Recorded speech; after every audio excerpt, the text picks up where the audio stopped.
He's a world champion boxer, basketball player, track star, horse, even animals. I find out that this Mark Spitz, for example, he's a world champion.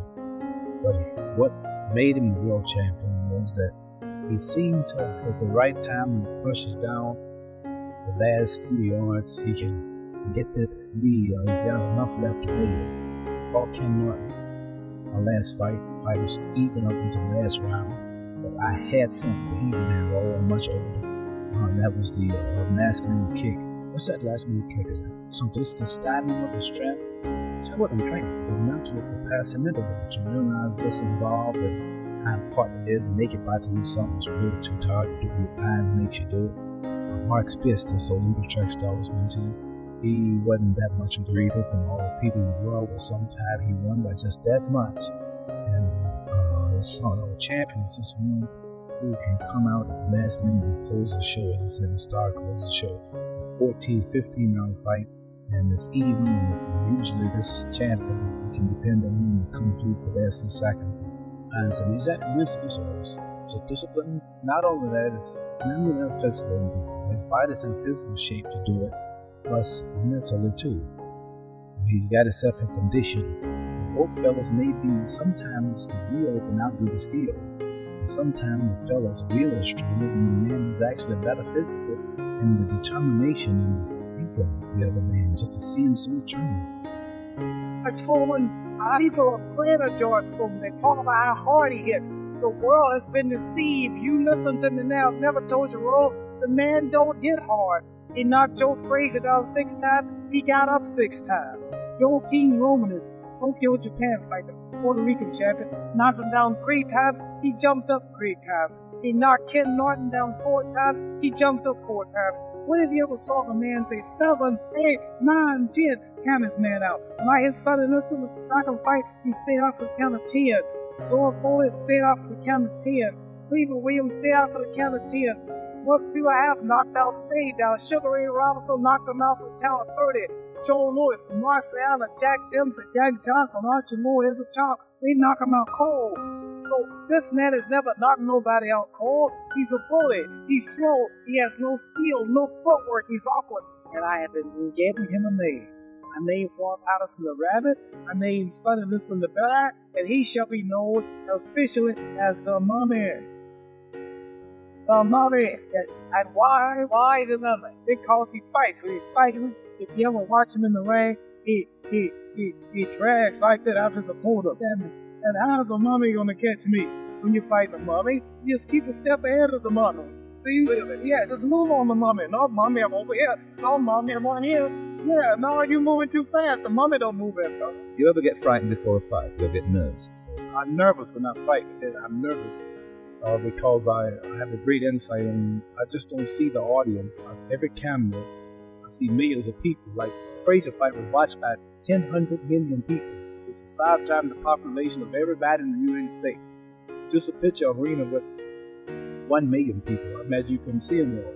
But just think about 100 million and 100 million. And all those people and everything, that makes me nervous. Just the idea of me just being a humble fellow from Kentucky, got lucky in sports, and now here's the house fight was piped in a place like Thailand, the government house. Arabian, the government officials took time off to watch the fight. This was 2 men boxing, attracting so many people of all races and nationalities. In Hawaii, I understand, they stopped, closed all the factories, and the people, they set televisions on every street corner. People came out watching this fight on the streets, and every bar in America, every house, even traffic was still during that fight. In Madison Square Garden, 10,000 people couldn't get in, and just think of 1 man, and just imagine all them people watching you. That makes me nervous until I get started. And then no nerves at all. I think it is so superior.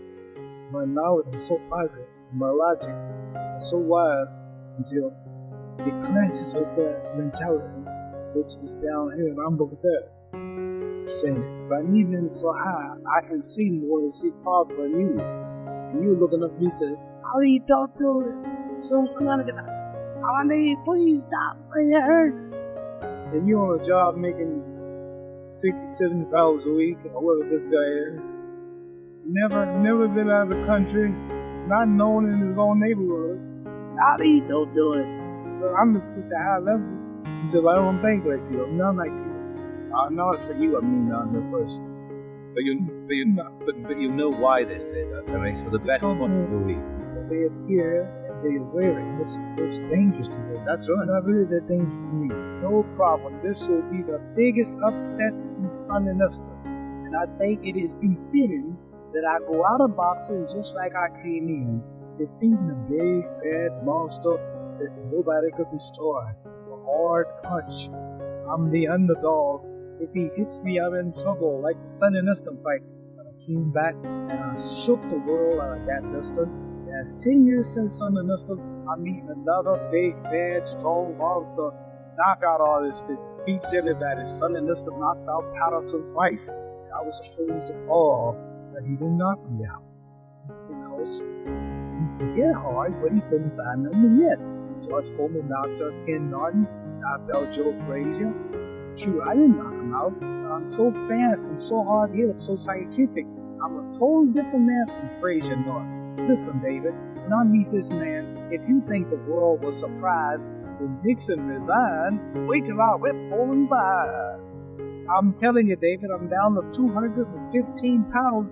Right now, I sat here in 215 and fight weight already. I usually train 6 weeks for fight. I've trained 4 months for fight. I'm chopping trees. I've done something special. I'm wrestling with an alligator. No, I Tulsa, believe you, Ted. I believe you, because I am Tulsa with a whale out of handcuffed lightning, old thunder in jail. Now you know I'm bad. Over last week, I murdered a rock, injured a stone, hospitalized a brick. I'm so mean I make medicine sick. Got 1 minute? 1 minute. You know, I'm going like this. People said, what's what happened? You meet Joe Frazier again. Here's how the fights will sound on the radio for those who can't afford to buy the expensive theater seats. And the fight goes like this. Ding! Ali comes out to meet Frazier. Then Frazier starts to retreat. If Frazier goes back at his father, he'll wind up in the ringside seat. Ali swings to the left. Ali swings to the right. Look at the kid carry the fight. Frazier keeps backing, but there's not enough room. It's a matter of time. There Ali lowers the boom. Now Ali lands to the right. What a beautiful swing! And the punch lifts Frazier clean out the rings. Without a wall. Wait it down. Frazier's still rising, but the referee wears a foul. Or he can start counting till Frazier comes back. Now Frazier disappears from view. The crowd is getting frantic, but our radar stations have picked him up. He's somewhere over the Atlantic. Who would have thought when they came to the fight that they would witness the launching of a colored satellite? Don't pay no attention to what they say about me. All I do is just do what I have to do and get paid, and that's it. But I don't really pay no attention to the rules of boxing. I don't pay no attention. I defy all the rules. I've added pages to the book of boxing. I have this game as such a thing now until boxing promoters can no longer afford my shows. I have governments like Iran ready to put up $10 million for me to fight Joe Frazier.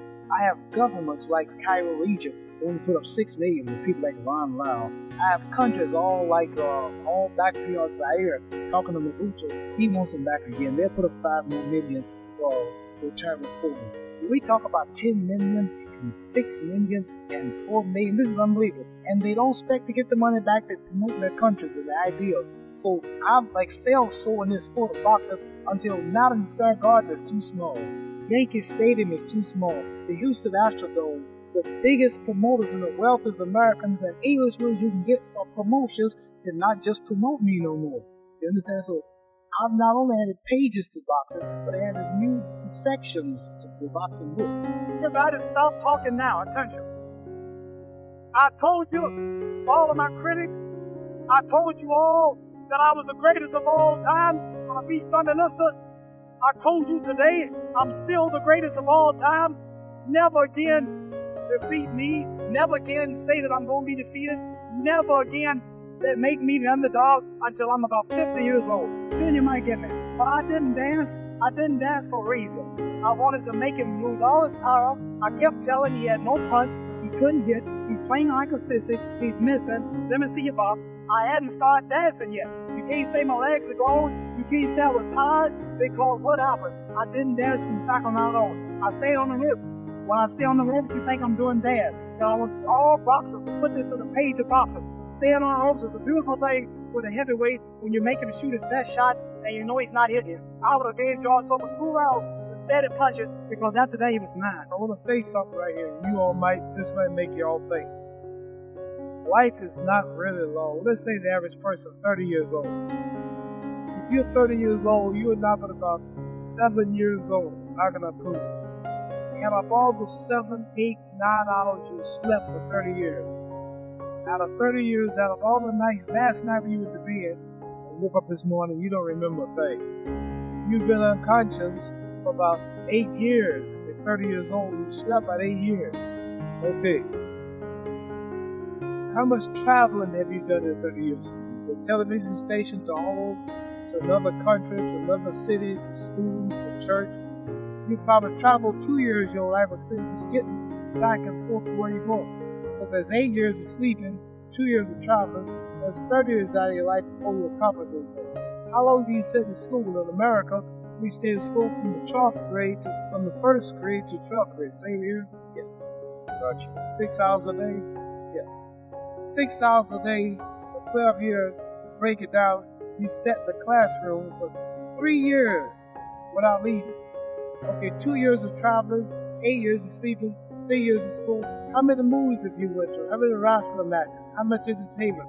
How many movie theaters, live plays, baseball games? Probably 2 years of entertainment. So by the time a man, you older people know and bear with us, I'm saying, by the time you have children, by the time you have made away for your children, by the time you pay for your own, you push your 60 years old. So life is real short. You know, I'm sure Henry will tell you, any fighter that knows what's happening, you really can't plan a fight when you meet a man you've never met before, right? You just have to get your tools ready. There's a car stops on the highway. They call the AAA or whatever. They say, my car's broke down. What it is, the lady, she don't know. But when a man comes with all the tools, he come equipped to handle whatever the problem is. The astronaut goes into space and he pretends that something happens to the ship before he take off. He gets out and he works on it. He's not looking for something to happen, but it might happen. So I just had everything ready. Now, after the first round, being here with a top professional man so great, had so many knockouts, never been defeated, never even scratched, I didn't know really how good he was. So I had to come in, actually a little nervous, and with everything ready. After one round of dancing, I found out that this would time me out. So I would have to resort to ropes. I figured that out after the first round. So I said, I'm going to go to these ropes. I'm going to let this guy do everything he can. Let him tire himself out. It might look like he's winning. And if he don't hurt him, stay here. But if he should be as great as they say he is, if he hits as hard as they say he hit, when you hit you, breaks your arm, you knocked out Joe Frazier, I couldn't do it, knocked out Ken Norton. He was a big bad jabber for the fight, you remember? You remember that, don't you? Yeah, the bad doing. They don't say that now, but you know he was a real bad catcher today, right? Don't forget that. Now, after I found out he didn't have it, I stayed there. But if he had had what I thought he had, or what they said he had, I kept running, hoping I wouldn't get tired.